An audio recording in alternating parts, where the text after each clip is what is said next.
फातिमा की रानी माँ, प्रभु यीशु की माँ, आसरा तू ही है माँ।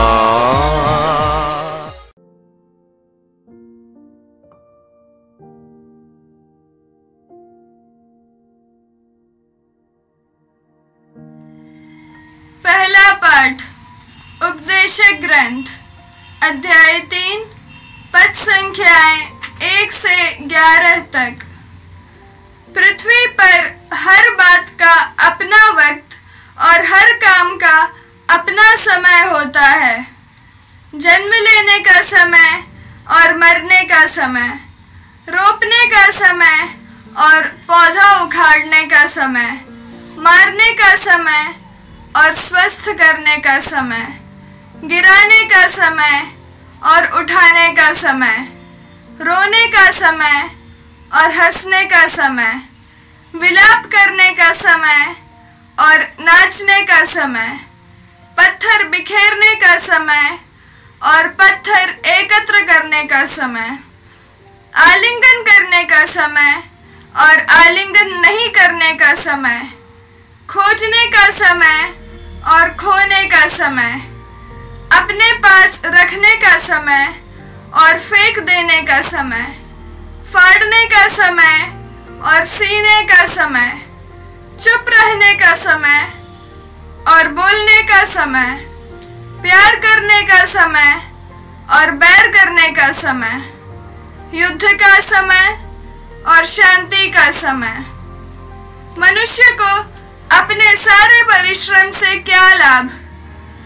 ईश्वर ने मनुष्यों को जो कार्य सौंपा है, मैंने उस पर विचार किया।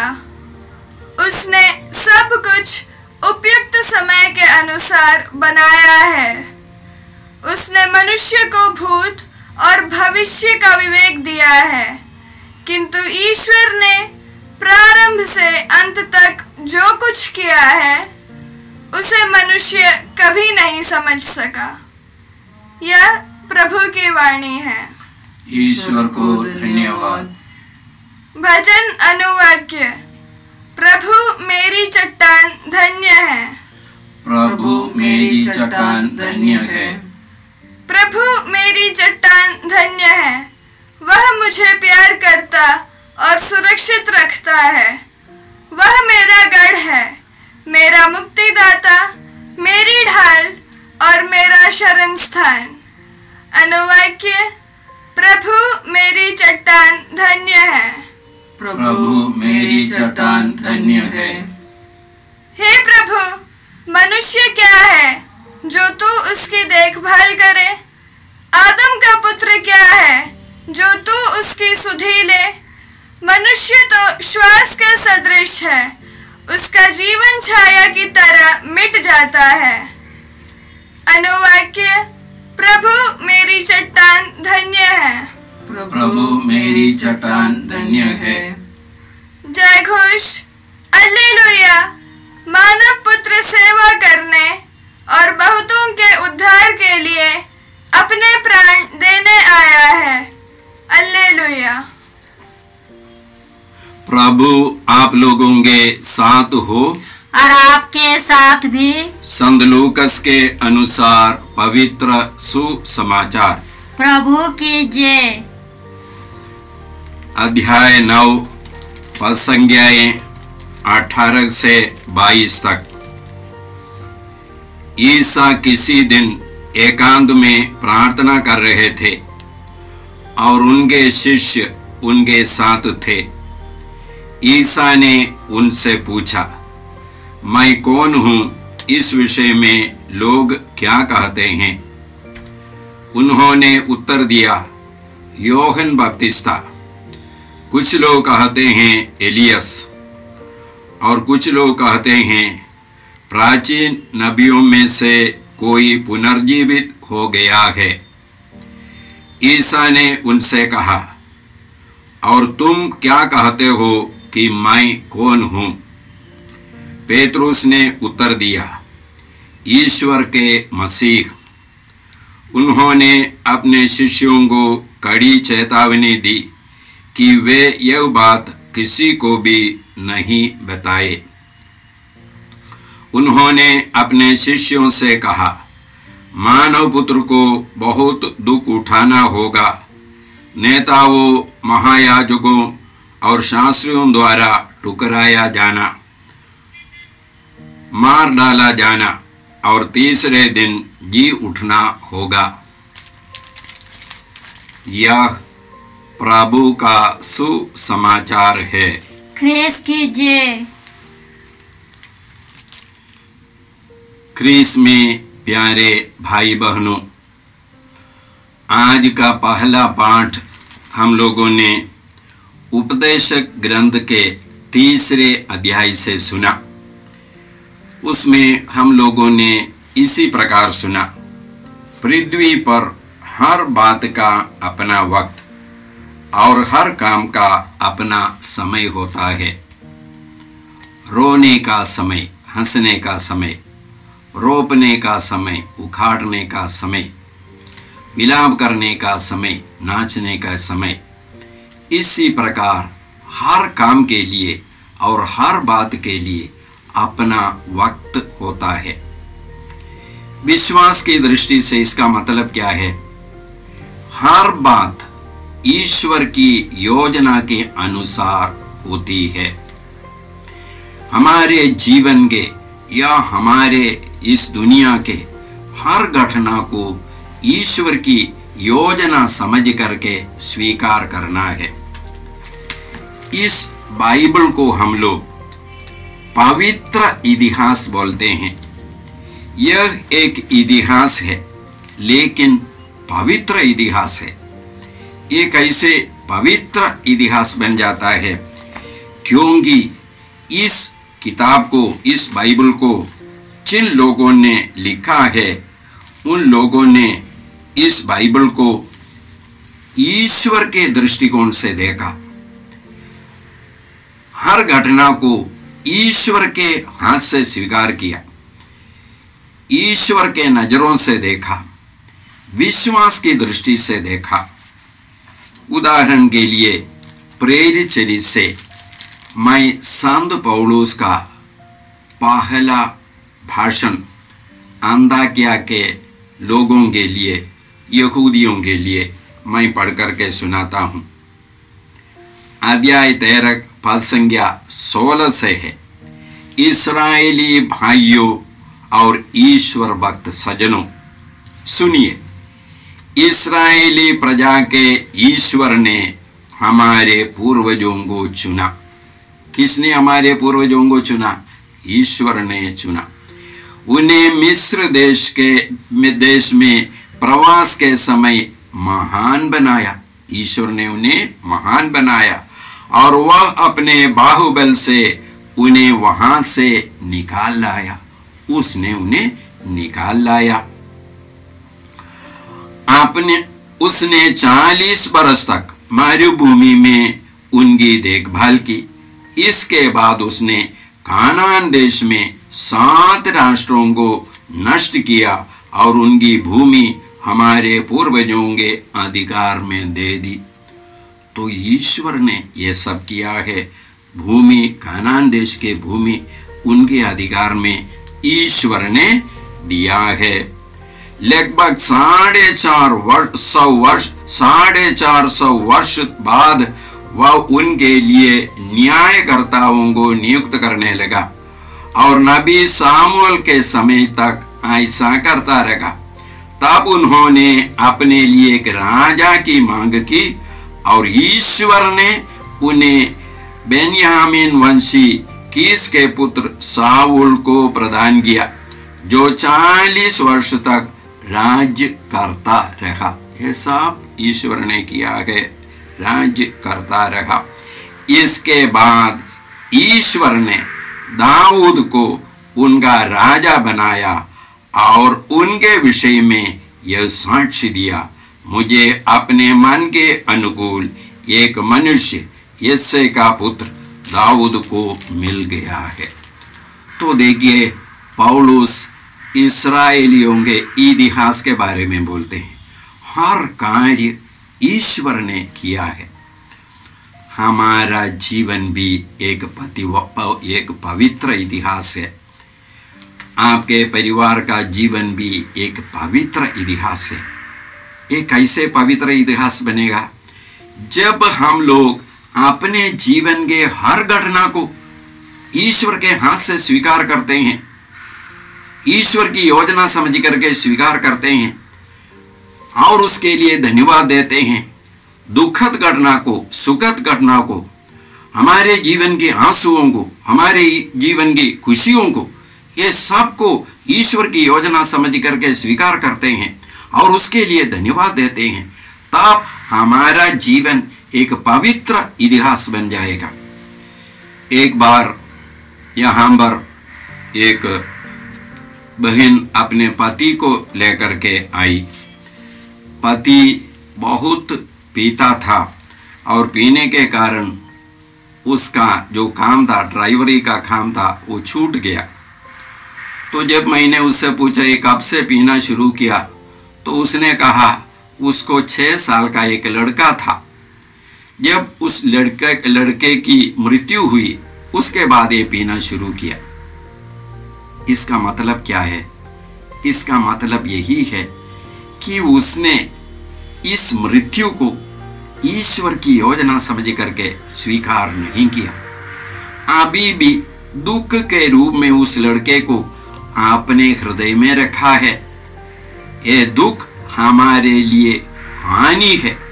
दुख एक आत्मा है, एक बुरी आत्मा है, और हमको इसी प्रकार की घटना को, इस बच्चे को ईश्वर के हाथ में देना है।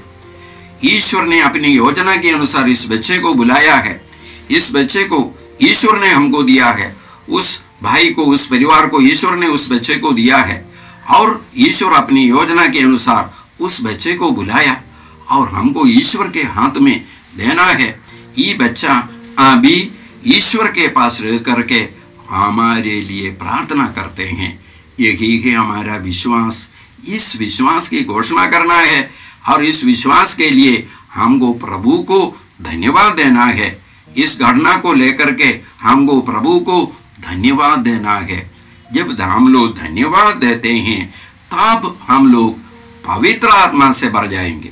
जब पवित्र आत्मा आने पर, क्रियाशील रीति से हमारे जीवन में उपस्थित होने पर, दुख की आत्मा चली जाएगी, बुराई की आत्मा चली जाएगी। स्तोत्र 9 में हम लोग इसी प्रकार पढ़ते हैं, प्रभु मैं सारे हृदय से तुझे धन्यवाद दूंगा, मैं तेरे सब अपूर्व कार्यों का बखान करूंगा, मैं उल्लसित होकर आनंद मनाता हूँ। सर्वोच्च ईश्वर, मैं तेरे नाम के आदर में भजन गाता हूँ। मेरे शत्रुओं को हट जाना पड़ा, वे तेरे सामने ठोकर खाकर नष्ट हो जाते हैं। मेरे शत्रुओं को हट जाना पड़ा। कब वे लोग हट जाएंगे? मैं उल्लसित होकर के ईश्वर को धन्यवाद देता हूँ जीवन के हर घटना के लिए।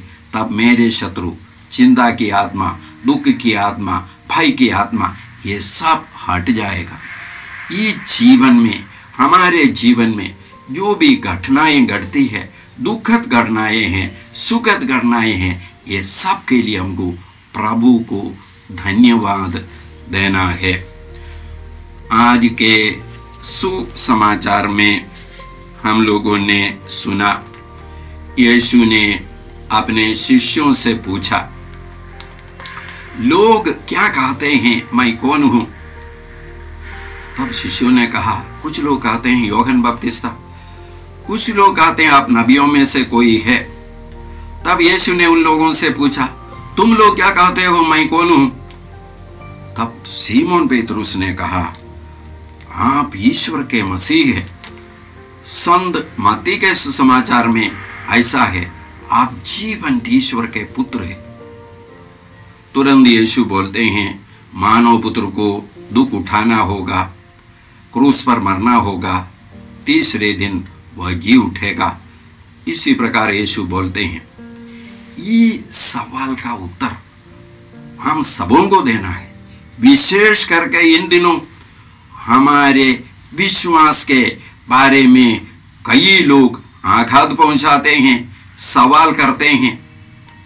हमको हमारा विश्वास अपना विश्वास यीशु में पक्का पक्का प्रकट करना है।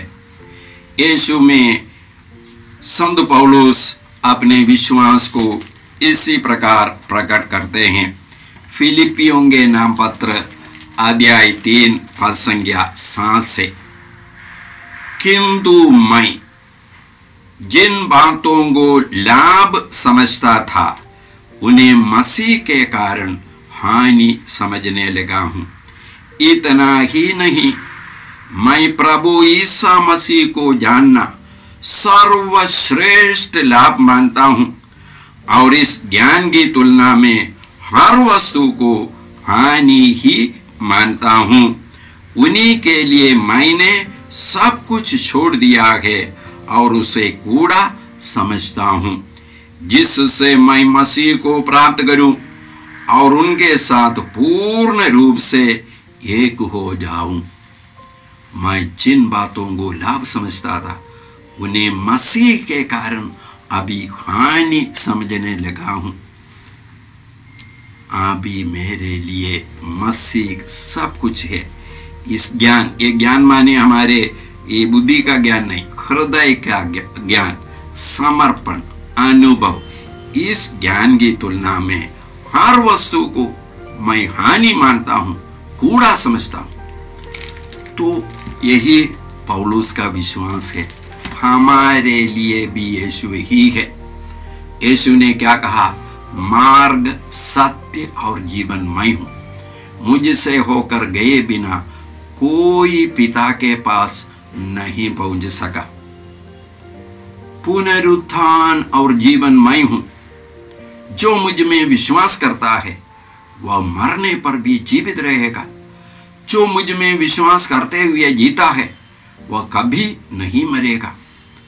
संसार की ज्योति मैं हूं। जो मेरा अनुसरण करता है वह अंधकार में भटकता नहीं रहेगा, उसे जीवन की ज्योति प्राप्त होगी।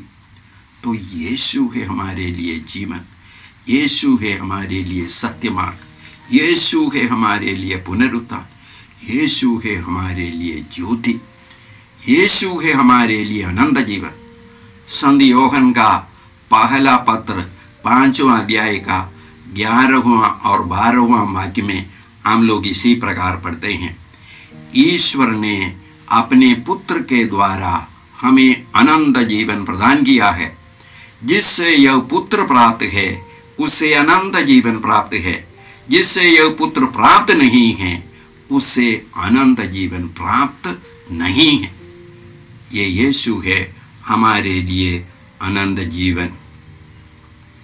भाई और बहनों, तो हम लोग प्रार्थना करें, हमारे लिए यीशु जीवन है, हमारे लिए यीशु अनंत जीवन है, हमारे लिए यीशु सब कुछ है, सर्वस्व है। हम लोग प्रार्थना करते हैं, हे परम पिता ईश्वर, यीशु में हमारे विश्वास के लिए हम तुझे धन्यवाद देते हैं। कितने सारे लोगों ने हे पिता ईश्वर इस विश्वास की शिक्षा हम लोगों को अपने जीवन का द्वारा दिया है। उन सभी संत शहीदों के लिए हम तुझे धन्यवाद देते हैं।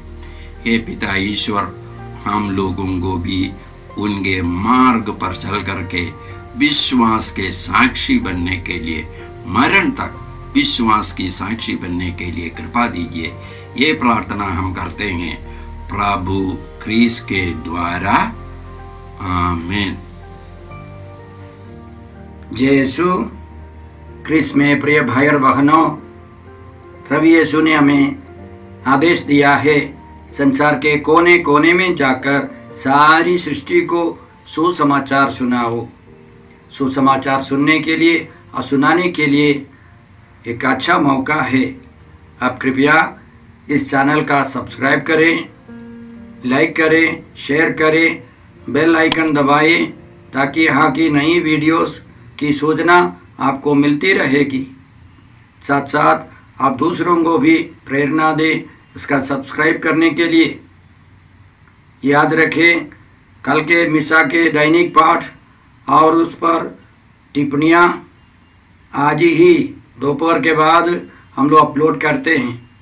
कृपया आज ही उसको सुनकर कल की तैयारी करें।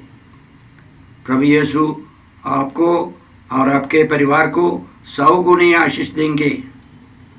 जय यीशु।